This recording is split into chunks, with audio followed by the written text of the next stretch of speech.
Bonjour, je suis Gertie et je vais vous raconter l'histoire de E.T. que vous pourrez suivre dans votre livre. Vous saurez que vous devez tourner la page lorsque vous entendrez sonner ce carillon. Et maintenant, commençons.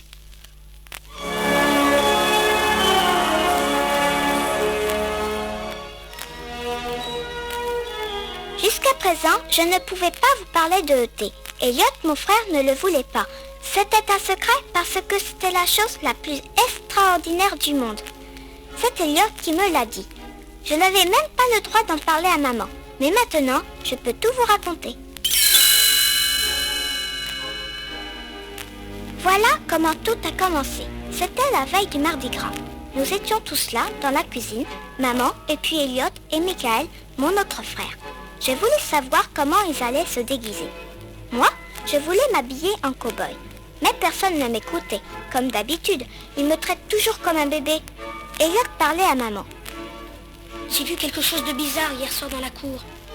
Ça ressemblait à un lutin ou un truc comme ça. C'était peut-être un iguane ou un caméléon. Oh, cesse de dire des bêtises. Ce que j'ai vu était vrai, je le jure. Ah bon? Alors c'était peut-être un elfe ou un gnome? Non, ce n'était pas ça. C'était...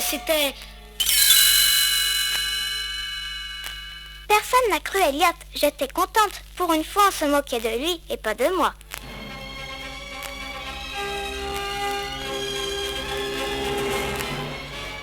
Le lendemain, en rentrant de l'école, j'ai entendu mes frères qui parlaient là-haut dans la chambre d'Elliot. Je suis vite montée pour leur montrer mon dessin. Et là, il y avait le lutin. Il ressemblait à un champignon géant, avec de gros yeux. Je hurlais de peur, et le lutin se mit aussi à hurler. Cela fit sursauter Michael, qui se cogna contre la bibliothèque. J'ai hurlé encore plus. C'est vrai, je peux crier très fort. Elliot était hors de lui. Il s'est précipité sur la porte pour bien la fermer, et pour que maman ne nous entende pas. Michael m'a traîné dans le placard en mettant sa main sur ma bouche. Le lutin courait derrière nous comme un fou. Elliot s'est planté devant la porte.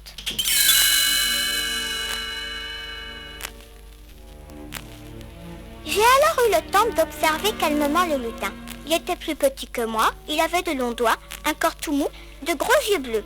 Il ressemblait à une tortue sans carapace. Elliot a compris que j'avais encore très peur. Il ne te fera pas de mal, Gertie. Je le surveille. C'est un garçon ou une fille? C'est un garçon. Mais écoute, il faut que tu ne parles de lui à personne, même pas à maman. Pourquoi? Parce que les grands ne doivent pas le voir. Il n'y a que les enfants qui puissent le voir. Ne te moque pas de moi, Elliot. Je suis petite, mais je ne suis pas idiote. J'avais l'impression qu'Elliot devinait les pensées du lutin. Il le sentait triste et isolé.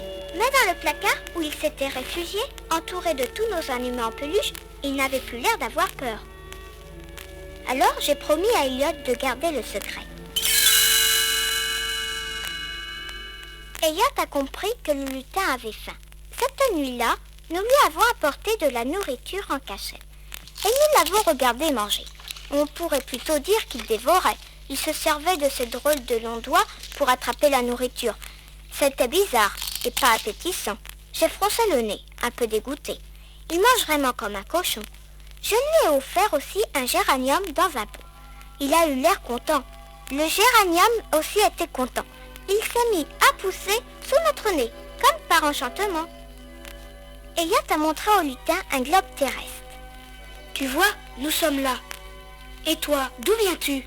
Le lutin agitait ses longs doigts, et tout à coup, 5 boules de pâte à modeler sont sorties de leur boîte et se sont mises à tourner en l'air, comme des planètes et des soleils. Ensuite, par la fenêtre, il nous a montré les étoiles au loin. C'est comme ça que nous avons compris qu'il était venu de l'espace. Michael nous a alors expliqué que quelqu'un qui vient de l'espace s'appelle un extraterrestre. Extraterrestre? Eh bien alors nous allons l'appeler E.T. Moi j'aime mieux ça, c'est plus facile à dire.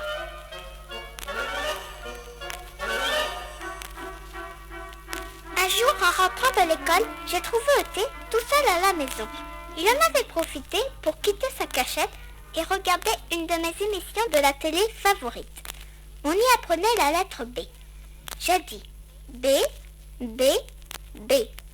Alors, E.T. a ouvert la bouche et il a prononcé B, Tu as dit B? Bien. B, bien. C'était formidable. Enfin, j'avais quelqu'un avec qui jouer. Et alors, je lui ai appris d'autres mots. Un autre jour, j'ai emmené E.T. dans ma chambre et on a joué à prendre le thé. Je lui ai posé une perruque sur la tête. Ça ne lui allait pas trop mal. Alors, je lui ai mis une robe et des bijoux. Il était vraiment mignon. On s'amusait bien. Mais Elliot a tout gâché. Quand il est rentré, il était furieux. Enlevez tout ça. Je ne veux pas que tu le ridiculises. Elliot. Quoi? Il parle? Il ne revenait pas. J'ai souri. C'est moi qui lui ai appris à parler. C'est vrai, je t'assure, il parle maintenant. E.T., tu peux dire ça? Peux-tu dire E.T.? E.T., E.T. T, T.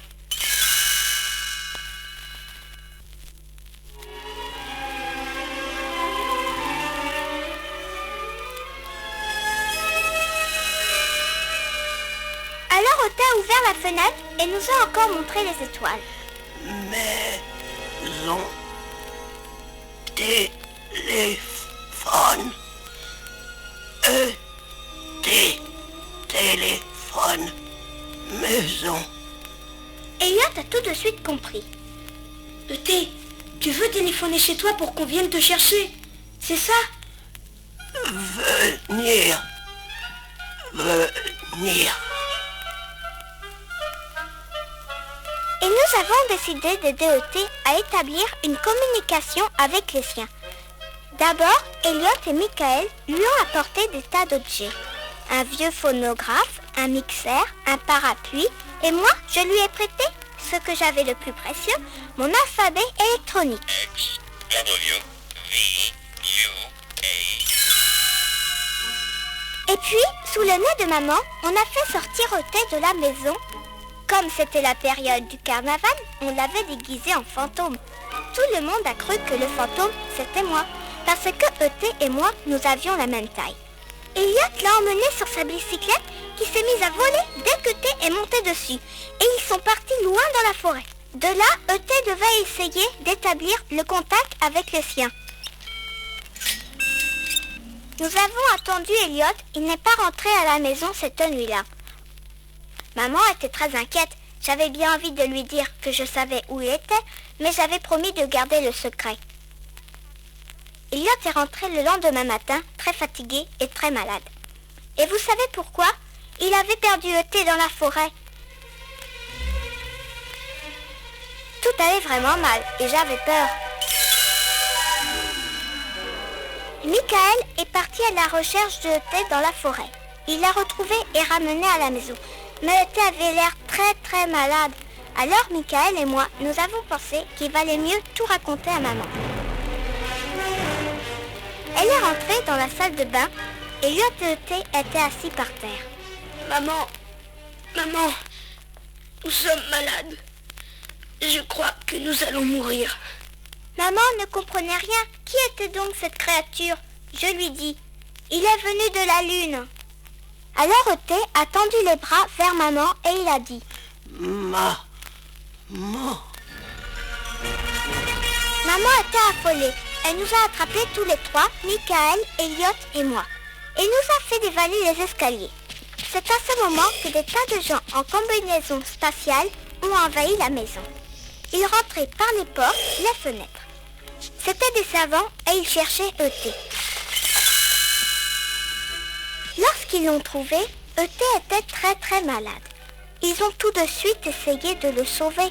Et puis, ils ont isolé la maison en tendant un énorme sac tout autour.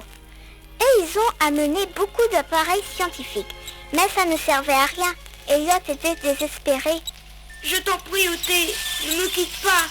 Je suis là. Reste avec moi. Mais c'était trop tard. E.T. paraissait mort.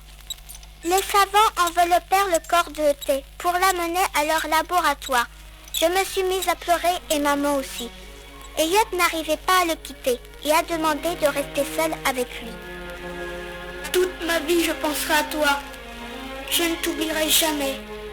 E.T., je t'aime. Alors E.T. a ouvert les yeux. Téléphone. Maison. Oh, il vit encore. Il vit. Elliot a appelé Michael. Ils ont réussi à s'enfuir de la maison avec E.T. sur leur bicyclette. La police et les savants se sont lancés à leur poursuite et ont fouillé tous les environs.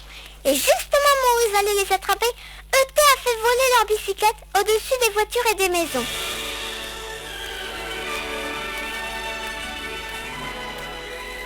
Moi, je savais très bien où ils allaient.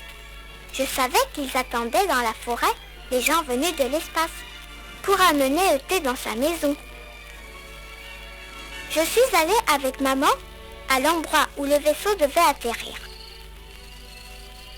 Là, nous avons vu une énorme soucoupe toute illuminée. C'était le moment de dire adieu à E.T. Je lui ai donné mon géranium. C'est mon cadeau d'adieu, E.T. E.T. m'a souri. Mais bien. E.T. nous a quittés. Nous étions tous très très tristes. Il est allé vers le vaisseau spatial en se dominant. Il tenait mon géranium dans les bras. La porte s'est refermée et ils se sont envolés. Enfin, E.T. rentrait chez lui.